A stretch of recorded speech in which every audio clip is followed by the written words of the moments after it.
Hello' বন্ধুসকল, আজি মোৰ ব্লগত আপোনালোকক দেখাম এবিধ শাক। এইবিধ শাক সকলোৱে চিনি পায় চাগে। এইবিধ হৈছে ৰঙালাওৰ আগ। ৰঙালাওৰ আগটো আজি আমি দুপৰীয়া সাজত এইটোৱে খাম। এইটো এই ধৰণে আহটো গুচাই ল'ব লাগিব।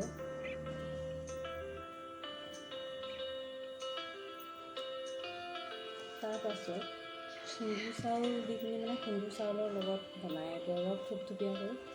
বহুত ভিটামিনযুক্ত হয় এইটো।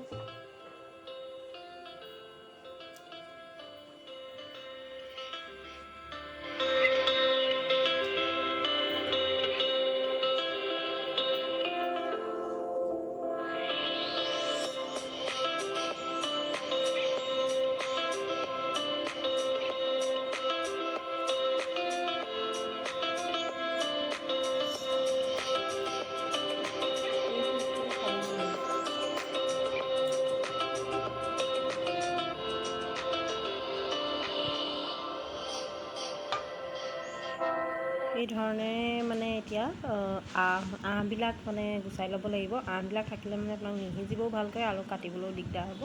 আহবিলাক কটাৰ পিছতহে সৰু সৰুকৈ কাটিব পাৰিম।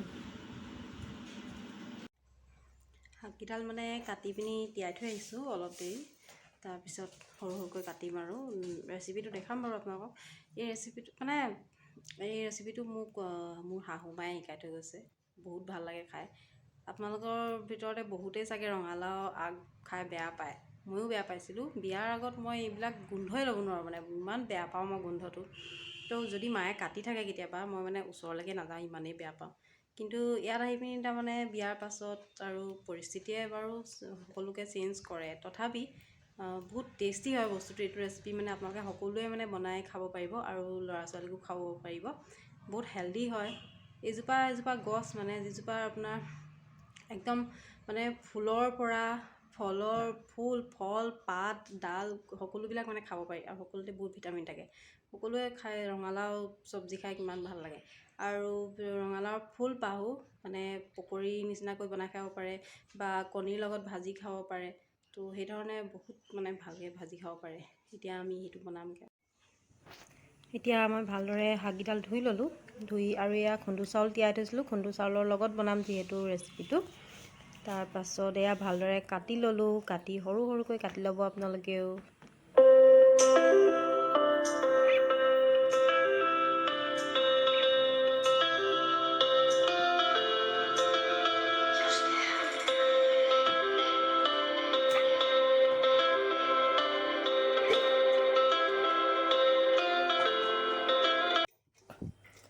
এতিয়া আমি কেৰাহীখন গৰম হ'বলৈ দিম। গৰম হ'বলৈ দিয়াৰ পিছত ইয়াত মিঠাতেল দি অলপ গৰম হ'বলৈ তেলখিনি দিম। তাৰপিছত এয়া ৰচুন কেইটামান মই কাটি লৈছিলোঁ।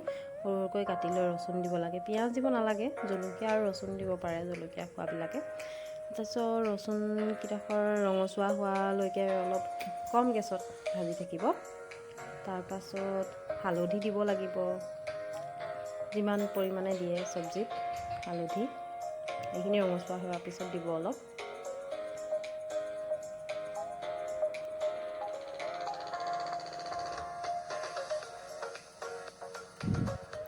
হালধিখিনি দিয়াৰ সময়তো গেছটো কমাই ৰাখিব, নহ'লে হালধিখিনি দেই যাব। আৰু লগালগ শাককেইডাল দি দিব, নহ'লে জ্বলি যাব। সকলোবিলাক জ্বলি যাব এতিয়া আমি শাকখিনি দিম। মিহি মিহিকৈ কাটি লোৱা শাকখিনি গোটেইখিনি ঢালি দিব। ঢালি হেতাখনে অলপ অলপকৈ হিলাই থাকিব।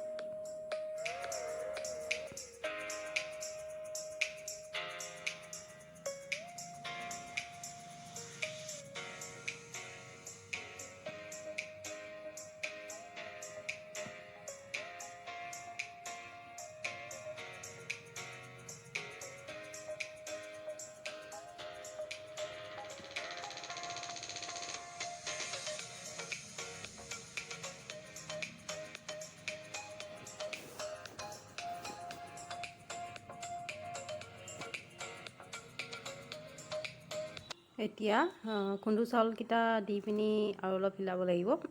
তিয়াই থোৱা খুন্দু চাউল গোটেইকেইটা দি দিব। চাউল বহুত বেছিও নিদিব, শাককণ চাই দিব, নহ'লে মানে ভাত টাইপৰ হৈ যাব বস্তুটো। সেইখিনি সিলোৱাৰ পিছত অলপ পানী দিব লাগিব, কাৰণ চাউলটো আপোনাৰ গাপতো নিসিজে, পানীতে সিজিব। পানী দিলেহে সিজিব। পানী ঢালি উতলিবলৈ দিব। তাৰপিছত নিমখ টেষ্ট কৰি আৰু অলপ হেতাৰে গুড়ি কৰি দিব। হৈ গ'ল আমাৰ ৰেডি।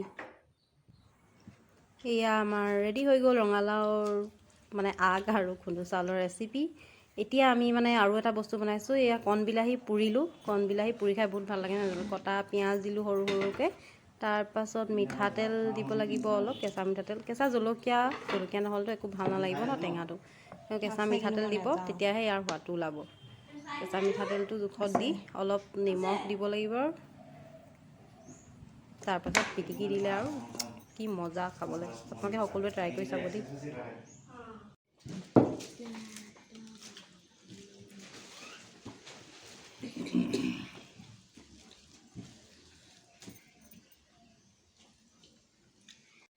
আশা কৰোঁ ৰেচিপিটো চাই ভাল পালে আৰু আপোনালোকেও বনাই খাব। আৰু এনেধৰণৰ বহুত ৰেচিপি আনি থাকিম। প্লিজ মোৰ চেনেলটো ছাবস্ক্ৰাইব কৰি লওক, তেতিয়া মানে সকলোবিলাক চাবলৈ পাব। Bye bye.